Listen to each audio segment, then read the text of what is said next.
प्रश्न नंबर 4, बिंदु 3, 8 का सरल रेखा straight line x plus 3y minus 7 is equal to 0 पर प्रतिबिंब इमेज ज्ञात कीजिए। 3, 8 का उसका प्रतिबिंब x plus 3y minus 7 is equal to 0 पर प्रतिबिंब ज्ञात करना है। तो बच्चों, आपको इस प्रश्न में दी गई रेखा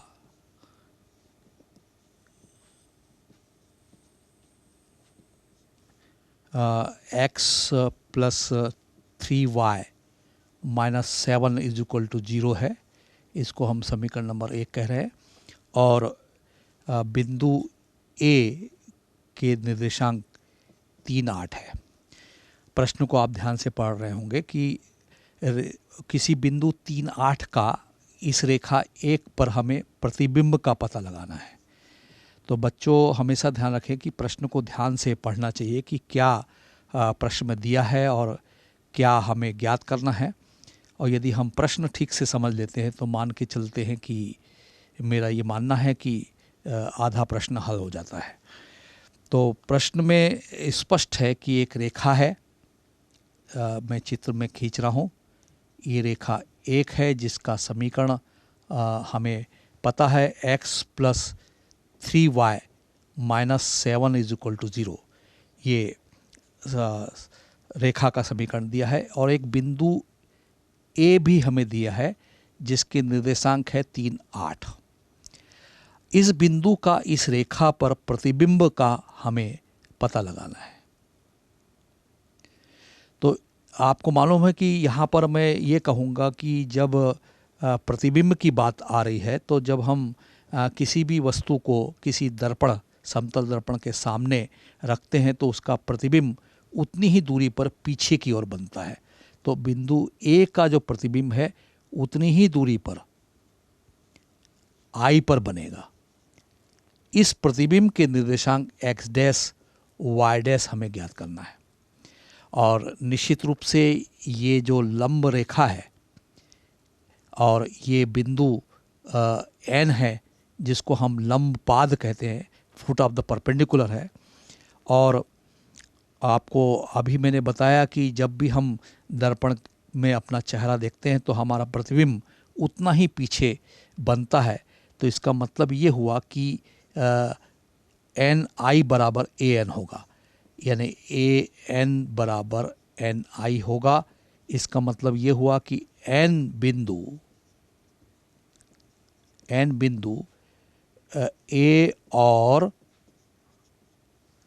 I का मध्य बिंदु होगा।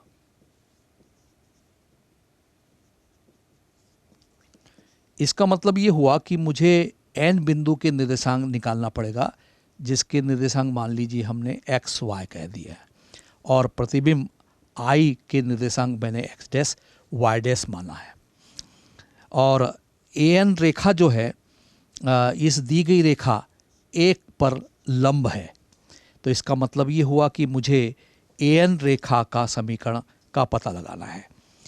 तो दी गई रेखा है x plus 3y minus 7 is equal to 0। ये दी गई रेखा है और ये समीकरण नंबर 1 में दिखाया गया है। और रेखा 1 पर लंब रेखा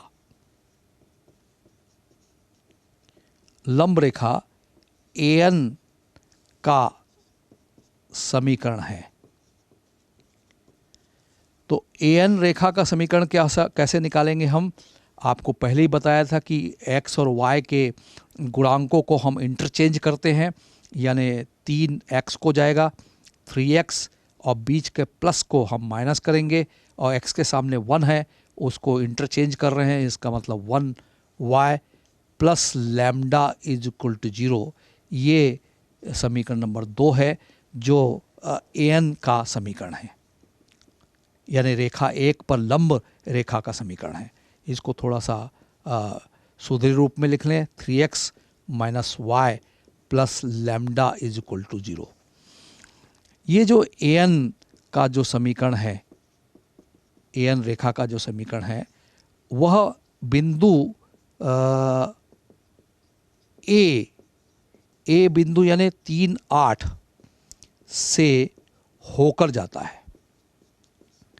चित्र में स्पष्ट दिख रहा है, होकर जाता है, या आप दिख रहा है AN ए बिंदु से होकर जा रहा है। इसका मतलब समीकरण नंबर 2 में हम x बराबर 3 और y बराबर 8 रखेंगे। तो 3 इंटू 3, x के जगह हम 3 रखेंगे, माइनस y के जगह 8 और plus lambda is equal to 0, 3 9 minus 8 plus lambda is equal to 0। इस कैलकुलेशन को हम जब आगे बढ़ाएंगे तो 9 में से 8 गया 1, 1 plus lambda is equal to 0। इसके कैलकुलेशन को लैम्डा इज इक्वल टू -1। तो लैम्डा का मान -1 प्राप्त हुआ। तो अब हमको रेखा AN, लंब रेखा AN का समीकरण नंबर 2 से हम प्राप्त कर सकते हैं। 3x माइनस वाई, लैम्डा के जगह हम यहाँ -1 रखेंगे, इक्वल टू 0। इसको हम समीकरण नंबर 3 कह रहे हैं। अब बच्चों, आपने देखा कि AN का समीकरण हमें मिल गया है और दिया गया रेखा हमें मालूम है। AN रेखा जो समीकरण नंबर 3 से निरूपित है और दी गई रेखा जो समीकरण नंबर 1 से निरूपित है, इन दोनों को यदि हम हल कर लेंगे तो वह प्रतिच्छेदी बिंदु N के निर्देशांक होंगे। यानी x plus 3y minus 7 is equal to 0 दी गई रेखा 1 है, और समीकरण number 3, 3x minus y minus 1 is equal to 0, ये समीकरण नंबर 3 है जो AN लंब रेखा का AN का समीकरण है।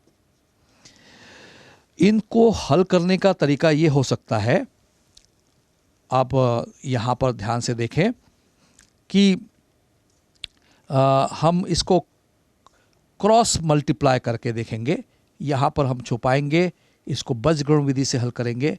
x अपॉन इसको छुपाएंगे तो आपको दिख रहा है 3 1 जा 3 -3 माइनस माइनस प्लस 7, तो -3 -7, -3 और माइनस माइनस +7, लेकिन बीच में माइनस लगता है, इक्वल टू -y अपॉन इसको छुपाएंगे और हिंदी का 4 बनाएंगे तो 1 कम 1 ऋण 1 और 7 या 21 ऋण 21, तो ऋण 1 ऋण 21 और बराबर 1/, अब इसको हम नियतांक को छुपाएंगे तो 1 कम 1 ऋण 1, 3 तिया 9 ऋण 9, तो ऋण 1 कम 1 ऋण 1, 3 तिया 9 ऋण 9। अब इसको यदि हम सॉल्व करेंगे तो x अपॉन ये -10 और माइनस y अपॉन ये -1 plus 21 minus minus plus is equal to 1 upon -1 और -9 -10। इस कैलकुलेशन को आगे बढ़ाएंगे तो x अपॉन -10 y अपॉन ये प्लस 20 आएगा और ऊपर से माइनस है तो -20 इज इक्वल टू 1 अपॉन -10 है। ये तीनों नेगेटिव साइन को हम पॉजिटिव बना लें, x upon 10 y upon 20 1 upon 10। और इसको सॉल्व करने पर 10 1 जा 10 cross multiply, x is equal to 10 upon 10 यानी 1 और y इज इक्वल टू 20 से कम 20 तिरक गुणा करेंगे इसका तो 20/10 यानी 2। तो n बिंदु के निर्देशांक का पता लग गया हमको 1 2। इस बिंदु के निर्देशांक का पता लग गया 1 2 जो लंब पाद है। अब प्रश्न परीक्षा में ऐसा भी पूछ सकते हैं कि बिंदु 3 का रेखा पर लंब पाद के निर्देशांक ज्ञात करो, तो 1 2 तक ही आप रुक जाएंगे और यहीं पर आपका उत्तर होगा। लेकिन यहाँ पर हमको प्रतिबिंब का पता लगाना है, इमेज का पता लगाना है, और आपको मालूम है कि एन जो निर्देशांक है 1, 2 है, ए और आई का मध्य बिंदु है, मध्य बिंदु है। तो मध्य बिंदु के निर्देशांक कैसे निकालते हैं कि ये 1 मध्य बिंदु है, एन मध्य बिंदु है। क्यों है? क्योंकि ए एन बराबर एन आई इमेज के कंसेप्ट पे मैं आपको बता चुका हूँ। मध्य बिंदु इसलिए है तो एक्स कोऑर्डिनेट, एन का एक्स कोऑर्डिनेट अगल बगल के एक्स कोऑर्डिनेट 3 और एक्स डैश का आधा होगा, यानी औसत होगा। और इसको सॉल्व करेंगे तो 2 1 ज़ा 2 और 3 प्लस एक्स डैश, और इसको कैलकुलेशन को आगे बढ़ाएं तो 2 minus 3 is equal to x dash. तो एक्स डैश यानी प्रतिबिंब का एक्स कोऑर्डिनेट का पता लग गया -1। अब इसी तरह का कैलकुलेशन, और आप थोड़ा ध्यान दें, फिर से समझें कि एन बिंदु मध्य बिंदु है क्योंकि ए एन बराबर एन आई है, एन मध्य बिंदु है। तो वाई कोऑर्डिनेट, मध्य बिंदु का वाई कोऑर्डिनेट अगल बगल के वाई कोऑर्डिनेट, वाई निर्देशांक के का औसत होगा, यानी दोनों को जोड़ेंगे बटे 2 होगा। और इसका कैलकुलेशन हम करेंगे तो 2 दूनी 4 बराबर 8 प्लस वाई डैश, और 8 को पक्षांतर कर दे तो 4 माइनस 8 बराबर वाई डैश, और y dash is equal to हमें मिलेगा -4। तो हमें प्रतिबिंब आई के निर्देशांक का पता लग गया, x बराबर -1 और y डैश बराबर -4। तो ये जो निर्देशांक है, प्रतिबिंब है 3 8 का रेखा एक पर प्रतिबिंब है, वो -1 -4। अब देखो स्पष्ट आपको दिख रहा है कि -1 प्लस 3 2 होगा, दोनों को घटाएंगे तो 2 होगा, और उसका आधा 1, 8 और ऋण 4 का कैलकुलेशन 4 आएगा, और उसका मध्य बिंदु 2 होगा, तो 4 का आधा 2। तो 1 2 जो है वो मध्य बिंदु है, और हमारे उत्तर की जांच यहीं से होती है कि ये इमेज बिल्कुल सही है कि बिंदु 3 8 का रेखा x plus 3y -7 is equal to 0 पर प्रतिबिंब इमेज के निर्देशांक है -1 -4। ये काफ़ी लंबे कैलकुलेशन से हमने प्राप्त किया है।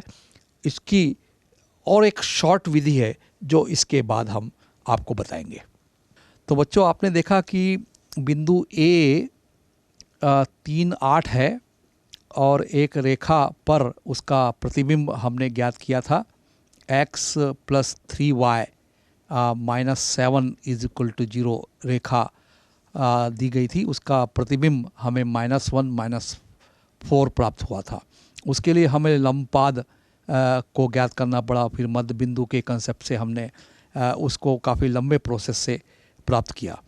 अब जो विधि मैं आपको सीधे प्रतिबिंब ज्ञात करने की बता रहा हूँ वो काफ़ी इंटरेस्टिंग है, ध्यान से देखेंगे।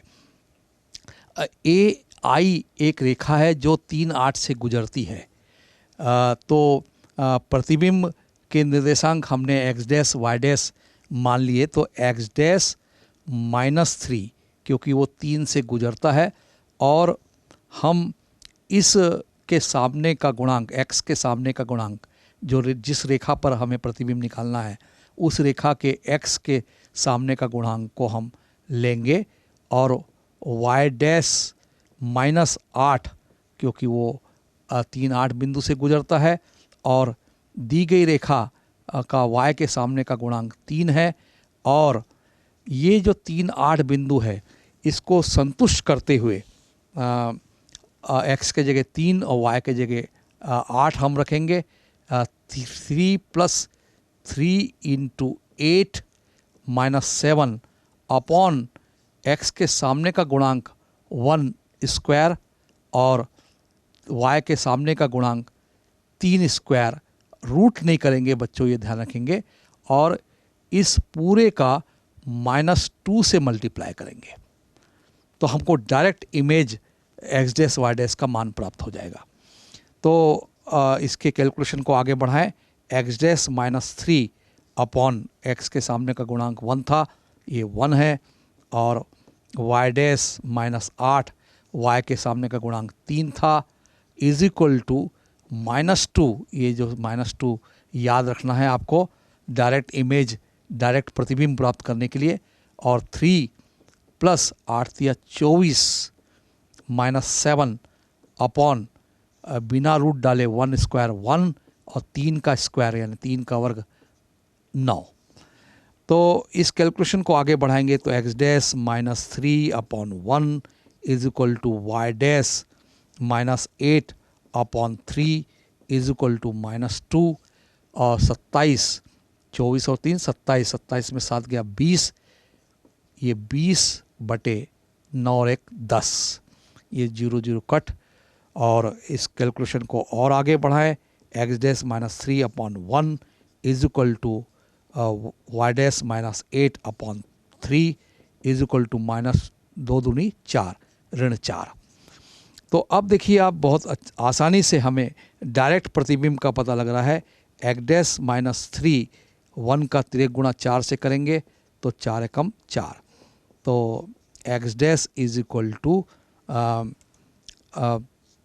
ये -4 है, और x dash is equal to -4 + 3, और एक्स डैश की वैल्यू -1। ये देखिए पहले हमें बहुत लंबे प्रोसेस से हमने प्रतिबिंब प्राप्त किया था, उसका x coordinate, x dash coordinate -1 था। अब इस वाले कैलकुलेशन को हम ध्यान दें, वाई डैश -8/3 बराबर ऋण 4, और इस कैलकुलेशन को और आगे बढ़ाएं तो y dash -8 is equal to 4 × 12 ऋण 12, और y dash is equal to ऋण 12 और ऋण 8 को पक्षांतर करेंगे तो +8, और वाई डैश की वैल्यू जो मिलेगी आपको -4। ये देखिए पहले भी हमें वाई डैश की वैल्यू ऋण 4 मिली थी। इस प्रकार से हमको प्रतिबिंब सीधे इतने से कम कैलकुलेशन से हमें प्रतिबिंब -1 -4 प्राप्त हो गया। यहाँ लंबपाद हमें ध्यान देने वाली बात यह है कि यहाँ हम लंबपाद 1 2 ज्ञात नहीं करना पड़ा। और मान लीजिए किसी प्रश्न में हमको लंबपाद भी ज्ञात करना पड़े, तब इसके ही तरीके से हम बड़े जल्दी कैलकुलेशन से, आसान कैलकुलेशन से हम लंबपाद 1 2 का मान पता लगा सकते हैं। आप कैसे देखें, फिर वही बात कि an जो है वो लंब रेखा है इस x + 3y - 7 = 0 पर, तो x डैश -3 अपॉन 1 लेंगे जैसे पहले लिए थे, और y डैश -8/y के सामने का गुणांक 3 है इज इक्वल टू -1 लेंगे, -2 नहीं लेंगे, और वही पूरा कैलकुलेशन जो आपका मिला था वो -1 है, और बाकी 20/10 ही आएगा। वैसे ही रहेगा 3 × 3, ये सेम कैलकुलेशन करेंगे और 20/10 आएगा, लेकिन -2 के जगह -1 का इस्तेमाल करेंगे। अब इस कैलकुलेशन को आगे बढ़ाएंगे तो x dash -3 upon 1 is equal to y dash -8 upon 3, और ये 10 दूनी 20, 2 एकम 2 ऋण 2। अब x dash -3 is equal to 1 2 = -2, तो x dash is equal to -2 + 3। इस कैलकुलेशन को करने से हमें एक्स डैश लंबपाद, ये एक्स डैश न करके आप शायद इसको एक्स वाई कहते, तो एक्स वाई कहे तो ज़्यादा बेहतर होगा, क्योंकि लंबपाद अलग है और एक्स डैश वाई डैश प्रतिबिंब है। तो यहाँ पर ध्यान देंगे x -3 करना है, y -8 करना है, x -3 y -8, इस तरह से x की जो वैल्यू है हमें 1 मिली। ये देखिए लंबपाद 1 था। और इसी तरह से y -8 और 3 का तिर्यक गुणा करेंगे तो 3 दूनी 6 ऋण 6, और इस कैलकुलेशन को आगे बढ़ाएंगे तो y इज इक्वल टू -6 ऋण 8 पक्षांतर करेंगे तो धन 8, तो y इज इक्वल टू हमें 2 मिलेगा। लंबपाद देखिए 2 है। तो देखिए इसी प्रोसेस से हमने प्रतिबिंब प्राप्त किया। -2 के जगह यदि हम -1 का इस्तेमाल करेंगे और इसी तरह का कैलकुलेशन करेंगे, x के जगह 3 रख देंगे, 8 × 24 और -7, 24 और 3 27 में से 7 घटाया 20, ये 20/10 आपको 2 ही मिला। तो इधर का कैलकुलेशन सेम है, बस -2 के जगह हमने -1 रखा। तो हमें लंबपाद n क्या है, लंबपाद है, फुट ऑफ द परपेंडिकुलर है, लंबपाद n के निर्देशांक मिल गए 1, 2। तो बच्चों आप देख रहे हैं कि हम इस इजी प्रोसेस से भी हम बिंदु 3, 8 का रेखा x + 3y - 7 = 0 पर लंबपाद के निर्देशांक 1, 2 इस प्रोसेस से ज्ञात कर सकते हैं। और 3, 8 का इस रेखा पर x + 3y - 7 = 0 पर प्रतिबिंब डायरेक्ट -2 का इस्तेमाल करके -1, -4 प्राप्त कर सकते हैं। तो इस विधि का इस्तेमाल आप कर सकते हैं। ये कॉम्पिटिटिव एग्जामिनेशन में काफ़ी समय आपका बचाएगा।